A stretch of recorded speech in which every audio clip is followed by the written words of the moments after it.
Hello guys, welcome back, and if you're new here, thank you so much for joining me too. My name is Katie Maria Chinamo Leppington. I hope you are all happy, healthy and well and safe in the current situation.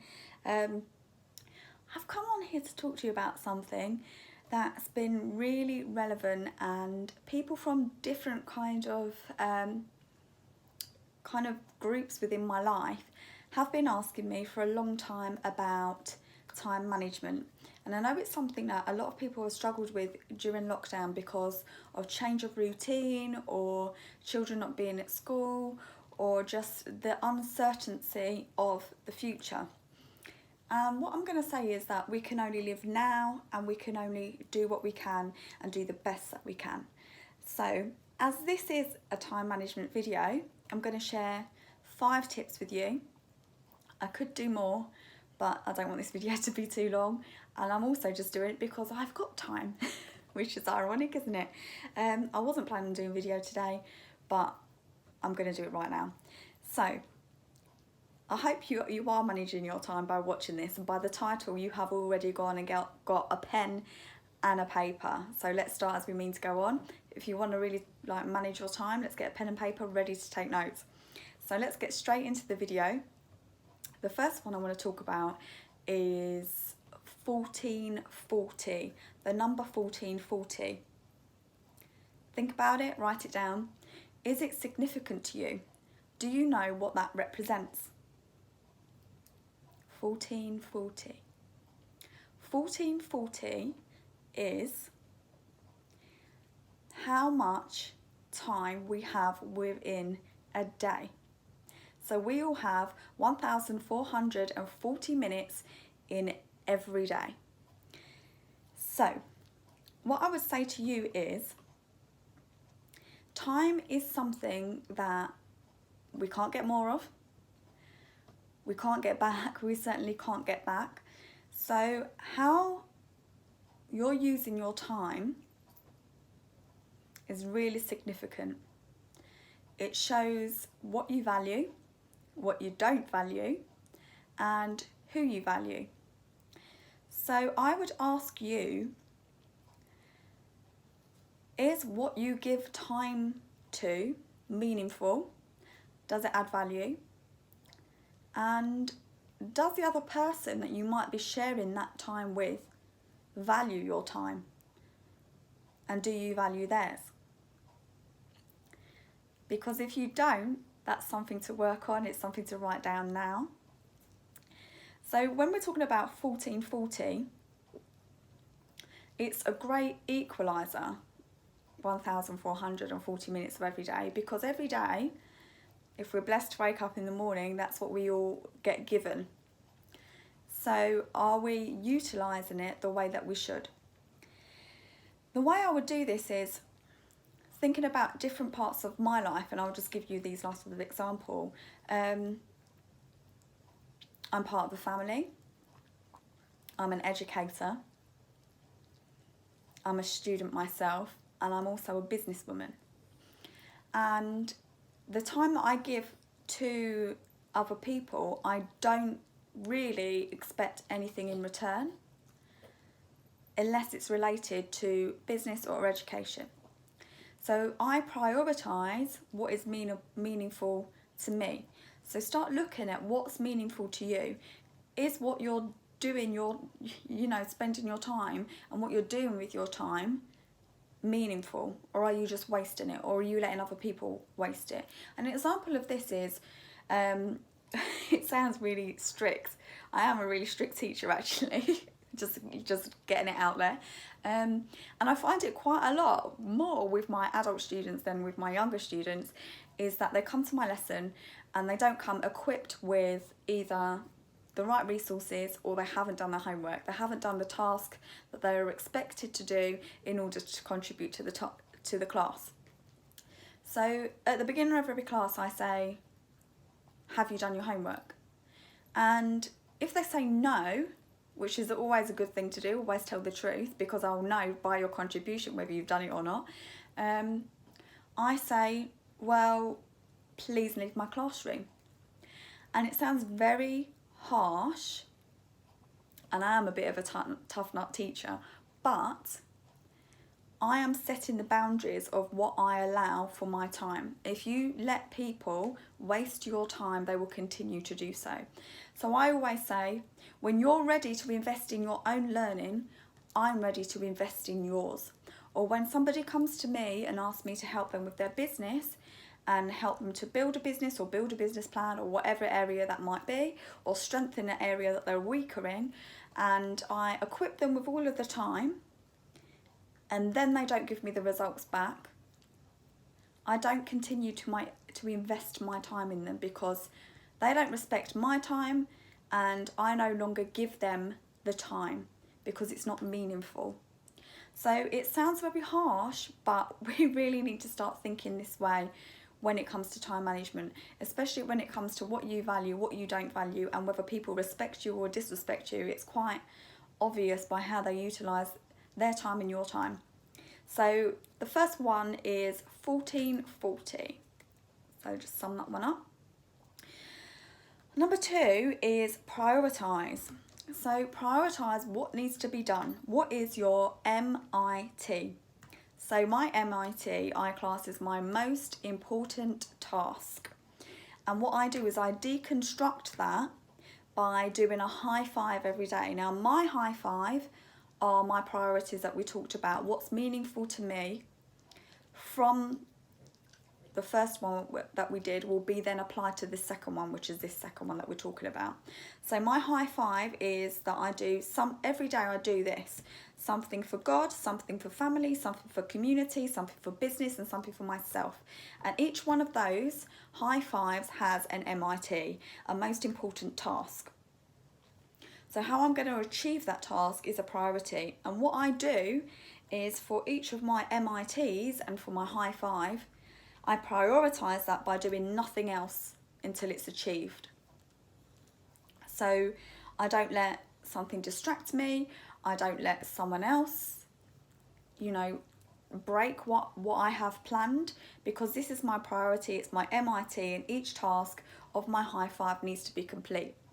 And I think as well, the last one, doing something for myself, is something that as women, we especially struggle with, whether we've got children or not children, is just finding time for us and investing in us as people. So I think that really it is something, it's something with women. I see it in the teaching profession, I see it within business, I see it within motherhood, I see it within friendship groups. No matter what kind of community I'm looking at, observing from, looking in, it's always women that really struggle to find the time to invest in themselves. And it is just so important. So when I'm investing time in God, how am I serving God and prayer and praying and spending time with Him and building that relationship? Family, how am I building relationships? What am I doing to invest in them? Am I putting aside quality time, not just any time, quality time with them? Community, what am I doing for my community? Really, I would change that to kingdom. What am I changing for my kingdom? Because I believe it's God's kingdom, so that's an expansion of that. So what am I doing on my doorstep, but wider than that? For my business, am I doing everything that I need to do for my business? And what am I doing for myself? And the best thing I do to do this is have SMART goals. So SMART stands for, we're moving on to 3 now: specific, measurable, achievable, realistic, and timely. So is it specific? You could have a massive dream, but you haven't broken it down to get to the step, to achieve the steps it takes to reach that dream. Or anybody could say, oh, I want to be a millionaire. And if you're not going to do the steps that it takes to get there, then it's going to remain a dream rather than an achievement or a goal. So what you need to do to achieve your MIT needs to be SMART. It needs to be specific. It needs to be measurable. Are you giving yourselves deadlines? Are you giving yourselves the correct time frame? When is it going to be done by? When are you going to reach this section by to then achieve the next section by? So think about that sort of stuff. Is it achievable? So is it basically, could you do it? how are you going to achieve it? How are you going to deconstruct that goal to make it happen? Realistic. Is everything that you've put in place realistic? Have you got the finances? Have you got the time? Have you got the investment? Have you got the support network? Have you got the suppliers? Depends on what your goal is, of course. But is it realistic and is it timely? So that comes on to what I'm going to talk about on number 4, which is stop using lists and switch to a calendar. Now, I love a list. But what I would always do is I would always either lose the list or write a list for the list. And then the list goes on, literally. So when you've got a calendar, you can see the month ahead, you can see the year ahead, you can colour coordinate, and you can schedule in the times that you're going to take to achieve your goals. So I always find a power hour. Some people find their cognitive function better in the morning. Other people find it in the evening. I'm a night owl. For me, it's the evening.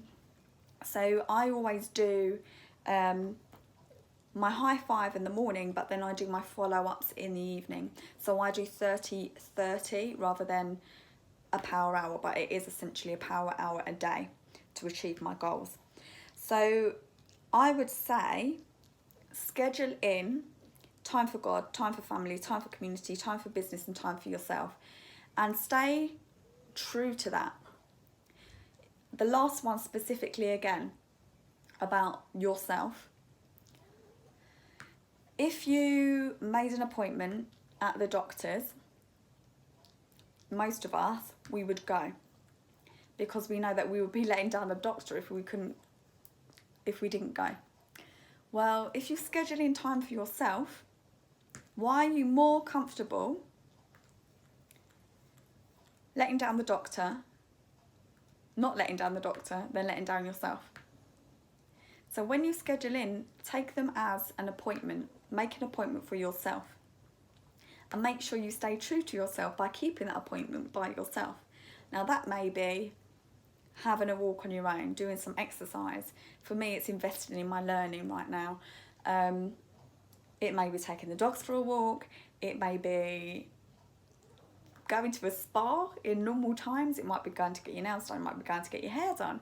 It might be just having a cuppa, just sitting down and having a cuppa. These little high 5 things might cross over a little bit, but I always schedule in specifically, because sometimes time with myself might be time in the broader community, making time to do that. So stop using lists and stick to a calendar, because you can colour coordinate your high 5 if you wanted to. You can see it visually, and the rest of your family and the rest of the people in your business or your family can see what you've got planned. They can see your schedule, and then what it actually does is it creates bigger chunks of time for free time, because once you've done what you need to do, you've got, if you do it in the morning, the whole of the day free, or you've got the whole of the day plus a half an hour that you're going to then round up with. So it's all of these sort of stuff. And then number 5 is accountability. Tell someone what you're going to do, how you're going to do it, why you're going to do it, what you're going to do. And this means that if I say, oh yeah, tomorrow I'm going to, what are my AITs for tomorrow? Let me think. My MITs for tomorrow. Tomorrow I'm going to phone my friend in London. If I tell her I'm going to phone her, I will phone her, because I won't let her down. Whereas if I think about phoning her and don't tell her I'm going to phone her, I'm probably, as bad as it sounds, less likely to do it. Hi guys, sorry about that. My dogs were just telling me that something was happening outside. They might bark again because it's still going on. So anyway, just to run through what we've talked about. So number 1, 1440, 1,440 minutes every day. 2, prioritise. What is your MIT? Your high 5, defining your high 5, doing it first before anything. Number 3, SMART goals, specific, measurable, achievable, realistic and timely. Number 4, stop using lists and switch to a calendar to give yourself deadlines. And number 5, accountability. Tell somebody who will be accountable for you. So I hope this is really helpful. I'll speak to you all really, really soon. Take care. God bless. I'm Katie Marie Chinama Leppington. Please like and subscribe and press the notification bell for when I upload a video so they let you know. Thank you. God bless. Bye.